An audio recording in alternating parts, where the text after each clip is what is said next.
Well, here we are at Chapter 6. This chapter is a good bit shorter than the last one and is concentrated more strictly on a single thing, restricted relative clauses, which are dependent or subordinate clauses that function as adjectives and describe a noun phrase directly in front of it. We use them frequently in writing and in conversation, and as the textbook suggests on page 135 and 36, they reflect a more sophisticated understanding of the language than children do when they speak.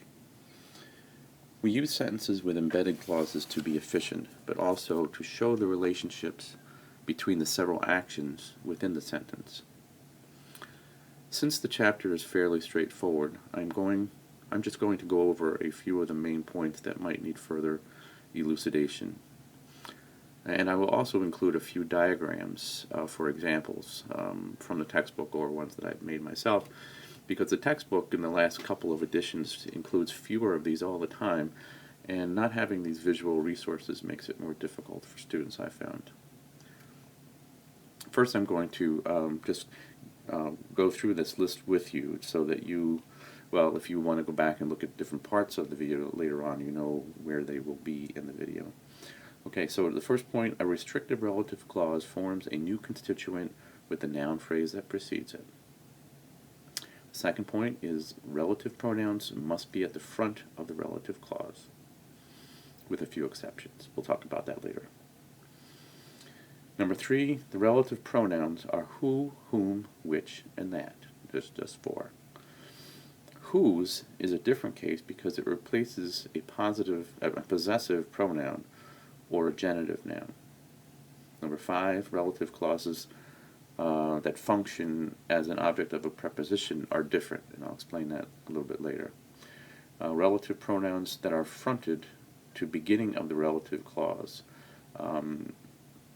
that has to do with when the relative pronoun functions as an object or some other kind of complement. And then finally, when we delete relative pronouns from certain kinds of sentences.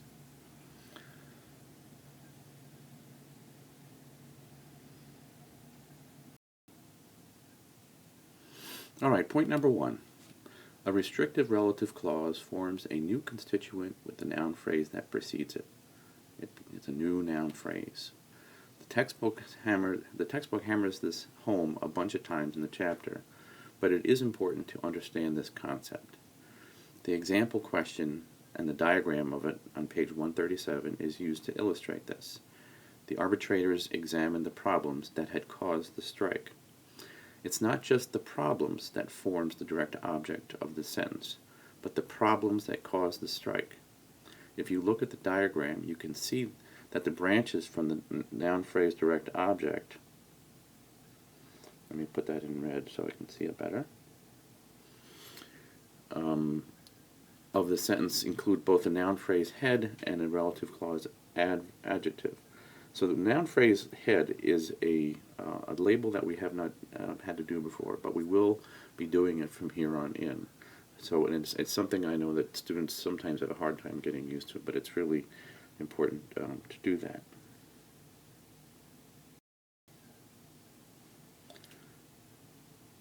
The diagram on page 140, I have it here, is another good example, especially because it puts a box around the entire noun phrase subject. I mean, the whole noun phrase constituent that includes a noun phrase, the senator, and the relative clause. And it forms the noun phrase subject of the whole sentence. All right, point number 2 is that relative pronouns must be at the front of the relative clause. If the relative pronoun functions as the object of a preposition in a relative clause, it might be the preposition and then the pronoun that comes first, but otherwise the pronoun is the very first word of the relative clause in every case. For our purposes, it's not so important to know how to make a relative clause as to be able to identify the relative clause in a sentence and to be able to determine the function of the relative pronoun in the relative clause, because that pronoun can function as a subject or a direct or indirect object, the object of a preposition, or other kinds of noun phrase slots. In the relative clause. All right, point number 3. The relative pronouns are who, whom, which, and that. Knowing when to use who or whom has long been problematic for many speakers of English, and the misuse is so common that I would not be surprised if whom just drops out of the language after another couple hundred years. I mean, language changes, and if people don't know how to use it right, that it just becomes the norm. So it's the difference between subjective and objective case, and this is usually not a problem for those who know the fundamentals of grammar, even if it's from a foreign language. Studying a foreign language sometimes gives us that distinction between subjective and objective case.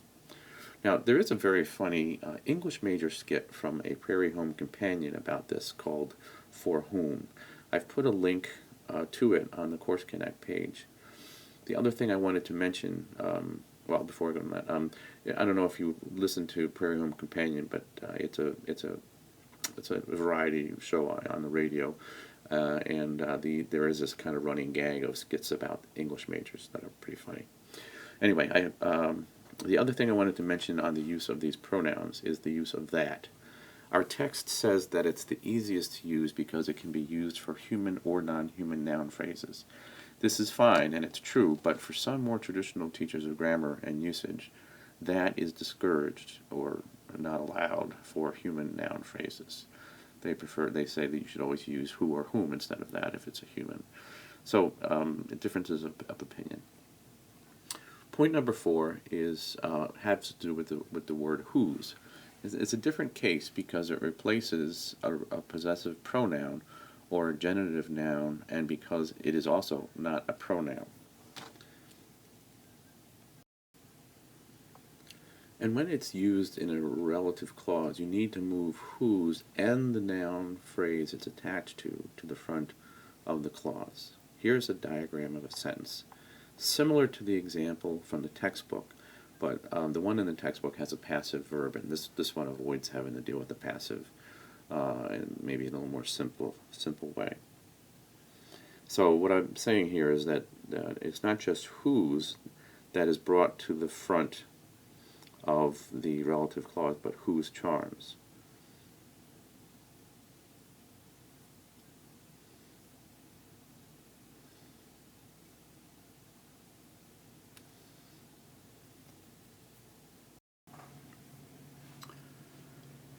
Point 5. I've already mentioned how if the relative clause functions as the object of a preposition, you can move both the preposition and the relative pronoun to the beginning of the relative clause. But you can also usually move just the relative pronoun and leave the preposition where it was. The textbook makes the note that in formal writing, some more traditional stylists say you should front both, but more people leave the preposition at the end of the clause. There is a really great story about this. Winston Churchill, former Prime Minister of Great Britain and a famous speech giver, drafted a speech that used a preposition at the end of a sentence. One of his speech people corrected this, which didn't make him very happy, to conform to the more traditional standards. He wrote back to this person, "This is the kind of errant pedantry up with which I will not put." So the awkwardness of that sentence it illustrates his point that sometimes insisting on putting the preposition at the up with the relative pronoun really sounds kind of stupid. There is a diagram of a sentence with a relative clause as an object of a preposition on page 55, if you'd like to look at that there.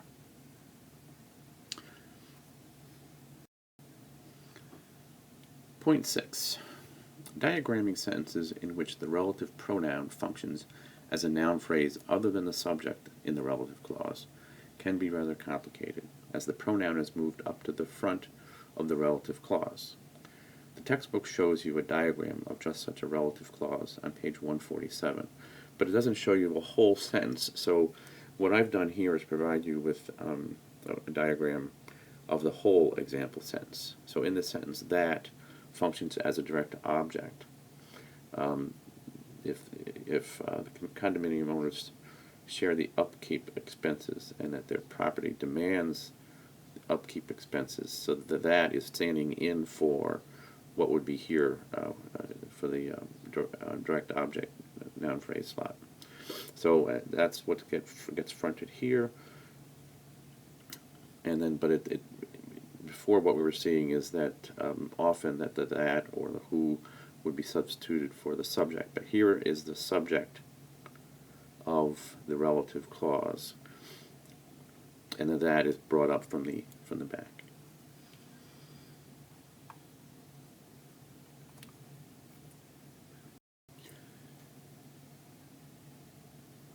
I'm going to use the same sentence to comment on the last point I wanted to emphasize in this chapter, the deleting of the relative pronoun when it functions as an object noun phrase. We do this all the time when we speak, and as the textbook mentions, it makes our sentences more efficient in using one less word and cuts down on the repetition of these relative pronouns like that and who. However, when the relative pronoun is deleted, it makes our job recognizing the clause as being a relative clause more difficult, because the very marker of that clause, the relative pronoun, which is always at the beginning, is missing here. So I found that students often have an easier time if they, in their minds, put the relative pronoun back in, like so.